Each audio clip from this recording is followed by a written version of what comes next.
Ever wondered why life just feels like an endless cycle of managing expectations for your successes and failures? It's because of the goals you're setting. Let's talk about them. We are all wired to pursue rewards and avoid punishments from the moment we're born, whether that's being praised for the first step we took as a baby, or the first successful recital in school, or that dream college we get into. The systems many of us grew up in follow the model of reward and punishment in the form of goal seeking, where having a goal is viewed as good and not having one as bad. While goal setting serves its purpose for developmental purposes to ensure we physically and emotionally function properly in a social context, at some point when we become adults, we need to reconcile with the fact that life isn't just a series of goals to pursue, and we subconsciously know that but just don't know a better alternative. And because capitalistic society waves those carrots in front of us, telling us that materialism, wealth, fame, and other bragging rights are new forms of goals we need to attain to sustain the system's nutrients and help give us a sense of worthiness to be accepted by others, we push down those subconscious instincts down and say, okay, let's just set that goal of getting the promotion, the vacation, or the super hot body and continue our old but outgrown tracks. We even developed the hashtag goals culture that has arguably had its trend cycle moment ending with the millennials,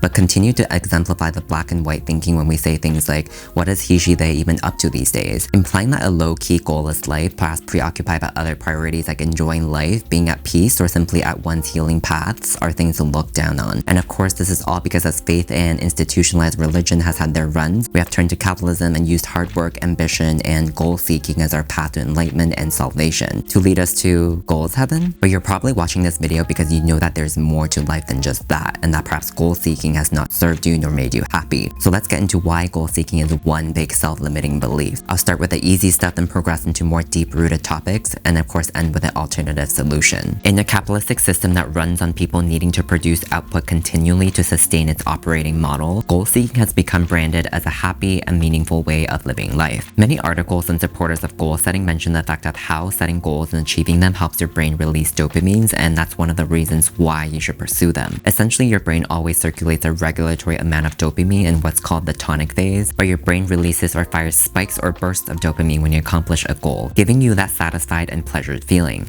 It's the same chemical that makes you feel good when you scroll on social media, have intercourse, and even when using drugs. I'm not personally here to vilify dopamine because insufficient amounts of it does lead to issues like feeling down and even depressed, but as modern culture has molded our veins to become dopamine achievers, setting and seeking goals has become another dopamine hit, just another addiction. We have endlessly trapped ourselves in the cycle of goals, not realizing it's just another addiction that rewards us with those dopamine hits, just repackaged so we can dissociate from the other common vices like social media, sex, and alcohol. It gets us into the state of not having getting it, not having getting it, which perpetuates the endless cycle of goal seeking without considering the context of why, the real why, of why we're even setting and pursuing the goals in the first place. And hence your to-do lists and resolutions may just be seeking the dopamine reward if you haven't given them a second thought. As part of that not having getting it cycle, goal setting and accomplishing also locks us into a perpetual failure state where reaching the goal is the only definition of success, and the progress and process to get there are just different manifestations of failure. Adam Alter, a professor at NYU, expands on this, stating that even if you ultimately reach your goal, be it walking 10,000 steps per day, running a marathon, or learning an instrument, you've still spent almost all of your time not hitting the target. While we often say use your failure as motivation, the underlying psychology of goal setting takes it to a whole other level where you're literally failing all the time. Think about what that does to our own psyche when we're chasing our goals and subconsciously fed the negative feedback that we're always failing and not doing good enough of a job. Not a pleasant one. As if we all already don't have a sufficient amount of negative self-talk, goal seeking and accomplishing may just be another reinforcer of that. While your negative self-talk is at it telling you are a failure constantly until you reach that goal, it is also intrinsically highlighting your low self-esteem and sense of inferiority. Happy and content people aren't strivers and goal achievers. Why? Because they already have a healthy sense of themselves and don't feel the need to achieve a never-ending cycle of accomplishments to overcompensate for their sense of lack. Goal setting and seeking by nature is scarcity-driven, something that you don't have or are not yet, and something that you do want or something you want to become. And until we start looking at goals that way, we will always continue to overlook goal-setting psychological belief that we are not enough and not lovable until we accomplish X and Y. We defend ourselves when others say not so nice things about us, but easily defer to our accomplishments and the goals we have set to justify our our worth or used as counter-arguments because intrinsically, we have not built that self-love that is unconditional to your goals and achievements. The cycle of goal setting and accomplishing continues to subconsciously feed into the negative narrative and propels you into goal setting, and the next thing you know it, you set another goal after you accomplish the initial one, reinforce your low self-esteem because you have never arrived at the conclusion that you are enough already with or without those goals. But maybe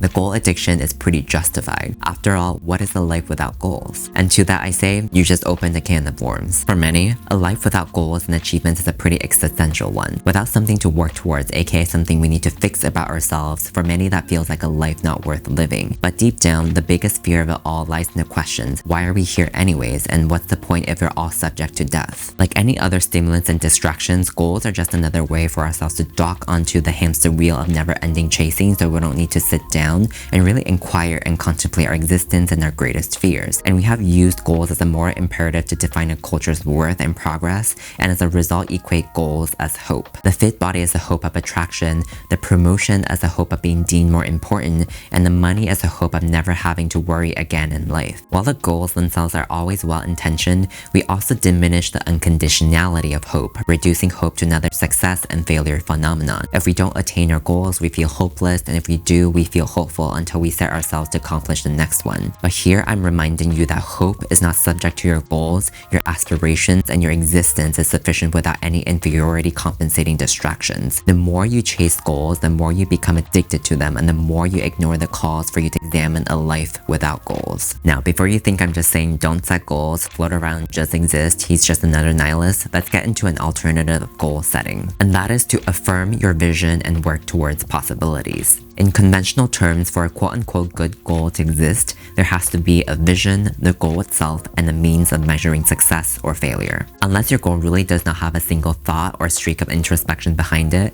please go think deeply about the why before continuing this video. For example, in the most common goal of exercising more, you set the goal of exercising 4 times a week or losing X amount of weight and operate in that failure state until you fulfill those benchmarks. But the underlying vision of what you aspire to become may simply be to become a healthy or attractive individual, or basically the underlying striving statement. So instead of setting the goals that highlights you're not good enough, think about what is the ultimate vision of those goals and make it an affirmative statement. So back to that example, I'm a healthy individual. This way, anything you do becomes an accomplishment and positively reinforces the vision you already have for yourself. The second part is to work towards possibilities and not towards goals. When you get to the root of your goals and understand your vision, there will be many paths to affirm that vision. Part of what makes goal seeking a perpetual cycle of satisfaction and disappointment is our fixation and attachment to the outcomes and having no alternatives, which leaves us in a dead end. It's a black and white conditional approach where you tie your ideas of happiness only to outcomes and seek to find happiness until doing so. But when you're able to identify the underlying vision for yourself, possibilities naturally unfold and options become abundant to fulfill that vision. So becoming a healthy individual isn't only tied up to the gym 4 times a week, but extends to how you eat, how you sleep, and the various other exercises you could try outside of just the gym. The possibilities open a vast field of affirming reinforcers that show that you are already in fact embodying that vision and breaks the addiction cycle of not having then having. And this may not come easy for some of us since we're used to taking the prescribed paths and wanting to know the answers down to the first take a breath level. But this approach is just one of many ways to find your path that is agnostic towards social and systematic expectations. Once you have a sense of the possibilities, then the next step will naturally unravel itself in the form of the best decision to take given your circumstances. So if it's back to the healthy individual, that could look like eating the next meal well and when time permitting, going to the gym after. Gradually, it becomes a cumulative affirming process that gives you the breathing space and freedom to take things at your own pace, one step at a time.